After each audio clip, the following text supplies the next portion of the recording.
Behind these doors in the U.S. Capitol is a vault that contains one of the most secret and sensitive documents in the United States. 28 pages that could shed light on the events of 9/11. They've been seen by very few people, and you'll hear from some of them.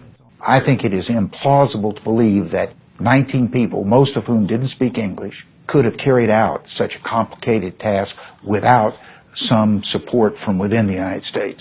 And you believe that the 28 pages are crucial to this? I think they are a key part. On the morning of September 11th, 2001, 19 men armed with box cutters, directed by a man on dialysis in a cave fortress halfway around the world using a satellite phone and a laptop, directed the most sophisticated penetration of the most heavily defended airspace in the world, overpowering the passengers and the military combat-trained pilots on 4 commercial aircraft before flying those planes wildly off course for over an hour without being molested by a single fighter interceptor. These 19 hijackers, devout religious fundamentalists who like to drink alcohol, snort cocaine, and live with pink-haired strippers, managed to knock down 3 buildings with 2 planes in New York, while in Washington a pilot who couldn't handle a single-engine Cessna was able to fly a 757 in an 8,000-foot descending 270-degree corkscrew turn to come exactly level with the ground, hitting the Pentagon in the Budget Analyst Office where DoD staffers were working on the mystery of the $2.3 trillion that Defense Secretary Donald Rumsfeld had announced missing from the Pentagon's coffers in a press conference the day before, on September 10th, 2001. Luckily, the news anchors knew who did it within minutes. Osama bin Laden. The pundits knew within hours. Osama bin Laden. The administration knew within the day. Terrorists who committed these acts and those who harbored them. And the evidence literally fell into the FBI's lap. That a hijacker's passport was found blocks from the World Trade Center crash site, if you can believe that. But for some reason, a bunch of crazy conspiracy theorists demanded an investigation into the greatest attack on American soil in history. That investigation was delayed, underfunded, set up to fail, a conflict of interest, and a cover-up from start to finish. It was based on testimony extracted through torture, the records of which were destroyed.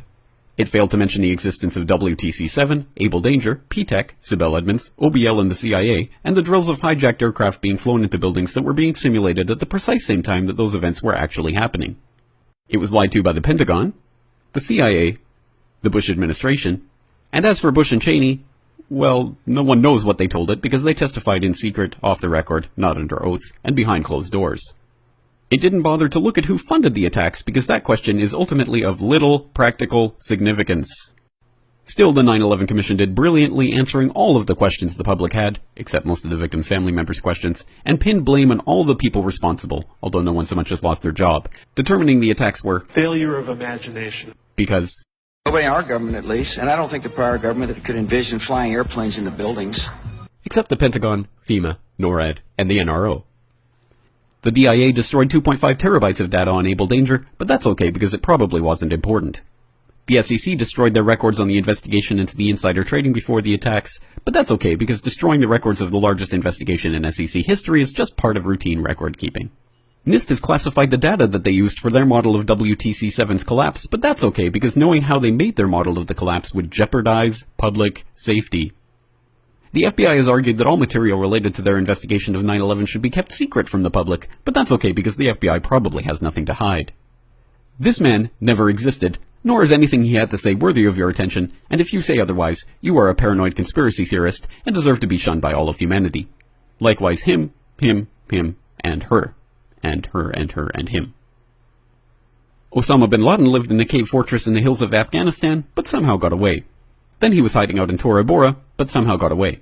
Then he lived in Abbottabad for years, taunting the most comprehensive intelligence dragnet employing the most sophisticated technology in the history of the world for a decade, releasing video after video with complete impunity and getting younger and younger as he did so, before finally being found in a daring SEAL team raid which wasn't recorded on video, in which he didn't resist or use his wife as a human shield, and in which these crack special forces operatives panicked and killed this unarmed man, supposedly the best source of intelligence about those dastardly terrorists on the entire planet. Then they dumped his body in the ocean before telling anyone about it. Then a couple dozen of that team's members died in a helicopter crash in Afghanistan.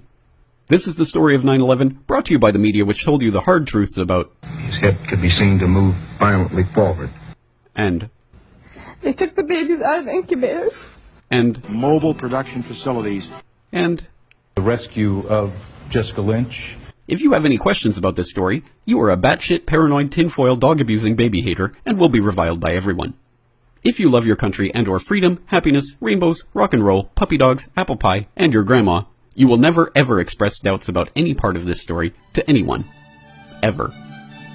This has been a public service announcement by the Friends of the FBI, CIA, NSA, DIA, SEC, MSM, White House, NIST, and the 9/11 Commission. Because ignorance is strength.